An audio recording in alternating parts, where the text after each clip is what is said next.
آپ اگر تاریخ اٹھا کر دیکھیں تو آپ کو ہر دور کے اندر ایک ہی پیٹرن نظر آئے گا کہ وہ عام انسان جس کو یہ پتہ ہے کہ میں بھی باقی انسانوں سے ڈیفرنٹ نہیں ہوں، مجھے بھی ایک دن مرنا ہے، میں بھی ایک دن بیمار ہو سکتا ہوں اور اپنا خود کا بھلا کرنے کے بھی قابل نہیں ہوں، اس کے باوجود بھی وہ خود کو انسانوں کا خدا سمجھ کر فرعون بن جاتا ہے۔ I am the Lord of the world, beloved of the gods who created myself and the Nile. اب ایسا ہوتا کیوں ہے؟ سائیکالوجی کے اندر اس مینٹل کنڈیشن پر بہت زیادہ ریسرچ ہوئی ہے، کیونکہ وہ کہتی ہے کہ ہم سب کے اندر ایک فرعون موجود ہے، بس اس کو باہر آنے کے لیے ماحول اور موقع چاہیے۔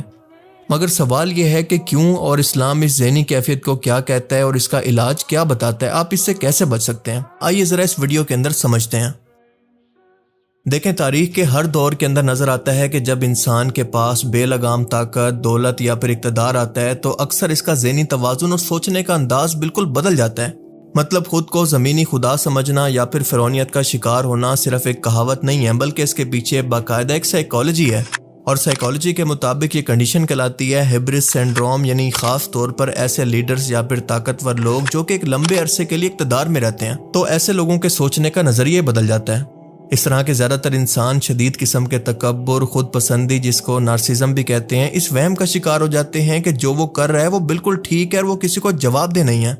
اس کے بعد اس کے دماغ کا وہ حصہ سست ہو جاتا ہے یا پھر کام کرنا بند کر دیتا ہے جو کہ دوسروں کے دکھ اور درد کو محسوس کرتا ہے، اور وہ عام انسان کو کیڑے مکوڑے یا پھر صرف اپنے مقصد حاصل کرنے کا ذریعہ سمجھنے لگتا ہے، کیونکہ اس شخص کے دماغ نے خود کو ان انسانوں کی جگہ پر رکھ کر سوچنا چھوڑ دیا ہے۔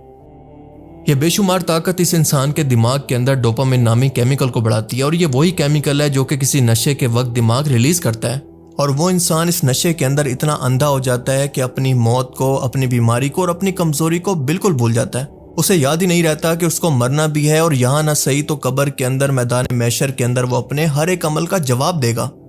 میں نے ایک جگہ پر ایک واقعہ سنا تھا جو کہ اسی سے ریلیٹڈ تھا کہ ایک عالم دین کو، جو کہ امام مسجد بھی تھے، ان کو پاکستانی سیکرٹ ایجنسیز اٹھا کر اپنے ساتھ لے جاتی ہیں کہ آپ حکومت اور فوج کے خلاف لوگوں کو اپنے بیان سے اکسا رہے ہیں۔ جب ان کی انویسٹیگیشن ہوتی ہے تو کچھ ثابت نہیں ہوتا سوائے اس کے کہ وہ اللہ کا حکم ہی لوگوں کو سنا رہے تھے۔ تو سامنے بیٹھے شخص نے ان سے سوال کیا کہ آپ کی کیا مجبوری تھی کہ آپ ایسا کرنے لگے؟ تو مولانا صاحب نے جواب دیا کہ میں کیوں نہ کروں، کیونکہ مجھے مرنا بھی ہے اور کل کو اللہ کو جواب بھی دینا ہے۔ پھر مولانا صاحب نے خود سیکرٹ ایجنسی کے بندے سے پوچھا کہ کیا آپ کو نہیں مرنا، آپ کو مر کر جواب نہیں دینا؟ تو مولانا صاحب کہتے ہیں کہ ان کا چہرہ ایک دم سے بدل گیا، جیسے یہ سوال ان کے لیے آؤٹ آف سلیبس تھا، انہوں نے اس اینگل سے کبھی سوچا ہی نہیں تھا۔ اور یہی اس انسان کی کمزوری ہے کہ دنیا کے اندر اس کو ذرا سا اقتدار مل جائے، دولت مل جائے یا پھر دنیا داری کے اندر وہ کامیاب ہو جائے تو سب سے پہلے اللہ کو اور اپنی موت کو بھول جاتا ہے۔ اس کے بعد اگلی وجہ ہوتی ہے خوشامدی ماحول، یعنی ایکو چیمبر، اور جب بھی کوئی شخص اقتدار کے اندر آتا ہے تو آپ جانتے ہیں کہ اس کے گرد خوشامدی لوگوں کا ایک گھیرا سا بن جاتا ہے، اور کوئی بھی شخص اس طاقتور شخص کے خوف اور اپنے لالچ کی وجہ سے اس کو اپنی غلطی نہیں بتاتا، بلکہ اس کے ہر فیصلے پر واہ واہ ہوتی ہے کہ سر آپ کا وین ہے۔ اور اس طرح کا ماحول آہستہ آہستہ اس شخص کو یقین دلواتا ہے کہ وہ واقعی کوئی سپر نیچرل مخلوق ہے، وہ عام انسان نہیں ہے بلکہ عام انسانوں سے ایک برتر مخلوق ہے۔ اسلام نے انسان کی اس کمزوری اور فطرت کو بہت ہی واضح انداز کے اندر بیان کیا ہے، کیونکہ وہ اس کو تکبر اور سرکشی کا نام دیتا ہے، بالکل وہی چیز جو کہ مکہ کے سرداروں میں بھی تھی، اور یہاں تک کہ رسول اللہ صلی اللہ علیہ وآلہ وسلم نے خود ابو جہل کو اپنی امت کا فرعون کہا تھا۔ مکہ کے سرداروں جیسا کہ ابو جہل، ابو لہب اور ولید بن مغیرہ کے اندر بھی بالکل وہی فرعونی نفسیات کام کر رہی تھی۔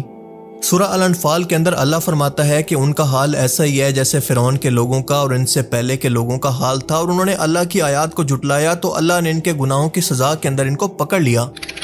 فرعون حضرت موسیٰ علیہ السلام کو اپنے سامنے غلام قوم کا شخص سمجھتا تھا اور ان کی بات ماننا اپنی توہین سمجھتا تھا، اور اسی لیے اس نے معجزات دیکھ کر بھی اپنے تکبر کے اندر اللہ پر ایمان نہیں لایا، صرف اس وجہ سے کہ اس کی بادشاہی، اس کی سرداری ختم ہو جائے گی اور اس کے بعد نظام اور قانون اللہ اور اس کے رسول یعنی موسیٰ علیہ السلام کا چلے گا۔ اور مکہ کے سرداروں کا بھی نفسیاتی مسئلہ بالکل یہی تھا۔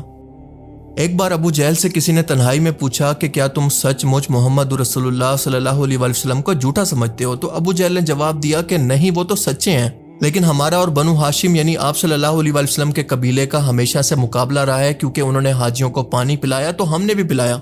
انہوں نے بھی سخاوت کی تو ہم نے بھی کی، اور جب ہم بالکل برابر آ گئے تو اب وہ کہتے ہیں کہ ہمارے درمیان ایک نبی آ گیا ہے جس سے آسمان پر وحی آتی ہے، ہم یہ کیسے مان لیں؟ خدا کی قسم ہم ان پر کبھی ایمان نہیں لائیں گے۔ قرآن کہتا ہے کہ وہ سردار مکر و فخر سے کہتے تھے کہ یہ قرآن مکہ اور طائف کے کسی بڑے امیر آدمی پر کیوں نہیں نازل ہوا؟ یعنی ان سرداروں کا یہ تکبر ان کو قبول کروانے کے لیے تیار نہیں تھا کہ نبوت ایک ایسے انسان کو مل سکتی ہے جو کہ یتیم ہو اور ان کی طرح محلات اور خزانوں کا مالک نہ ہو۔ فرعون بنی اسرائیل کو اچھوت اور کمتر سمجھتا تھا، اور مکہ کے سرداروں کی بھی یہی نفسیات تھی، کیونکہ جب وہ دیکھتے تھے کہ نبی کریم صلی اللہ علیہ وسلم کے آس پاس حضرت بلال حبشی، حضرت عمار بن یاسر اور حضرت صہیب رومی جیسے غلام اور غریب صحابی بیٹھے ہیں، تو وہ تکبر سے کہتے تھے کہ کیا ہم ان غریبوں کے ساتھ بیٹھیں؟ اگر یہ دین کوئی اچھی چیز ہوتا تو یہ غلام ہم سے پہلے اس کو نہ اپنا لیتے۔ مطلب وہ چاہتے تھے کہ آپ صلی اللہ علیہ وسلم ان غریبوں کو اپنے پاس سے اٹھا دیں تو وہ بات کرنے آئیں جس پر اللہ نے قرآن کے اندر ان کی سخت ممانعت فرمائی۔ اور جس طرح سے فرعون کا تکبر آخرکار اس کو لے ڈوبا، اسی طرح سے مکہ کے سرداروں کا تکبر ان کو عبرتناک طریقے سے انجام کی طرف لے گیا۔ جب غزوہ بدر ہونے والا تھا تو مکہ کے کئی لوگ جنگ سے پیچھے ہٹنا چاہتے تھے، لیکن ابو جہل نے تکبر میں آ کر کہا کہ خدا کی قسم ہم واپس نہیں جائیں گے جب تک ہم بدر کے مقام پر پہنچ کر اونٹ نہ کاٹیں، شراب نہ پئیں اور لونڈیاں ہمارے لیے گیت نہ گائیں۔ اب ذرا ان الفاظ پر غور کریں تو یہ بالکل وہی فرعونی سرکشی تھی، لیکن اس کا انجام کیا ہوا؟ اس کا انجام یہ ہوا کہ بدر کے میدان کے اندر ابو جہل اور مکہ کے چوٹی کے سردار مٹی میں رول دیے گئے اور ان کی لاشوں کو ایک اندھے کنویں کے اندر پھینک دیا گیا۔ نبی کریم صلی اللہ علیہ وسلم نے ابو جہل کی لاش کو دیکھ کر فرمایا تھا کہ یہ اس امت کا فرعون تھا، اور اسی بات سے یہ ثابت ہوتا ہے کہ انسان چاہے قدیم مصر کا ہو یا پھر مکہ کے ریگستان کا یا پھر آج کے دور کا کوئی بھی حکمران، جب بھی اس انسان کے پاس طاقت اور مال کا گھمنڈ آتا ہے تو اس کی نفسیاتی بیماری ایک ہی جیسی ہوتی ہے کہ وہ خدا سے بے نیاز ہو کر انسانوں کی تذلیل کرنا شروع کر دیتا ہے۔ اسی لیے قرآن کریم کی سورہ العلق کے اندر انسان کی اسی نفسیات کو اللہ تعالیٰ نے ایک ہی آیت کے اندر سمو دیا ہے، جب اللہ فرماتا ہے کہ حقیقتاً انسان سرکشی کرنے لگتا ہے جب وہ اپنے آپ کو غنی یعنی بے شمار مال والا، بے نیاز اور طاقتور دیکھتا ہے۔ مطلب جب انسان کو یہ لگتا ہے کہ اب اس کو کسی کی ضرورت نہیں ہے تو وہ اپنی حدود سے تجاوز کرنے لگتا ہے۔ موسیٰ علیہ السلام کے فرعون کا قصہ بار بار اسی لیے قرآن پاک کے اندر دہرایا گیا ہے کہ آنے والے حکمرانوں کو یہ یاد رہے کہ طاقت کا انجام کیا ہوتا ہے، کیونکہ فرعون نے کہا تھا کہ میں تمہارا سب سے بڑا رب ہوں، لیکن جب اس کی موت آئی اور پانی اس کے سر سے گزرا تو اس کی ساری خدائی ایک دم سے خاک میں مل گئی۔ اب سب سے اہم سوال یہ ہے کہ آخر اس تکبر کا علاج کیا ہے اور قرآن پاک کے اندر اس کا کیا علاج بتایا گیا ہے؟ دیکھیں، یہ بہت ہی آسان ہے کہ موت کو یاد رکھنا اور خود کو اس انسان کی جگہ رکھ کر سوچنا کہ اگر کوئی اور میرے ساتھ ایسا سلوک کرتا جیسا میں اس شخص کے ساتھ کر رہا ہوں تو مجھے کیسا محسوس ہوتا۔ نبی کریم صلی اللہ علیہ وسلم نے فرمایا کہ لذتوں کو مٹانے والی چیز یعنی موت کو کثرت سے یاد کیا کرو۔ مطلب جب انسان یہ سوچنے لگے کہ جس مٹی سے وہ نکلا ہے اسی مٹی کے اندر اس نے واپس جانا ہے اور اسی دن اس کا جسم بھی گل سڑ جائے گا، تو اس کے اندر کی فرعونیت دم توڑ دیتی ہے۔ یہ موت اس کی انا، اس کی میں کو ختم کر دیتی ہے۔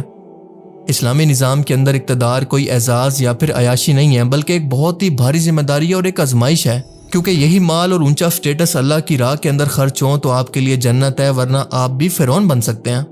اسلام کے طاقتور ترین حکمران ہونے کے باوجود حضرت عمر اپنے کندھے پر پانی کا مشکیزہ اٹھا کر غریبوں کے گھر پہنچاتے تھے اور فرماتے تھے کہ اگر فرات کے کنارے بھی ایک کتا بھی بھوک سے مر گیا تو عمر سے اس کا حساب لیا جائے گا۔ آپ ذرا غور کریں کہ یہ وہی خوف خدا تھا جس نے ان کو فرعون بننے سے روکے رکھا، ورنہ کیسر و کسرا کی حکومت والا حکمران کیا کچھ نہیں کر سکتا تھا۔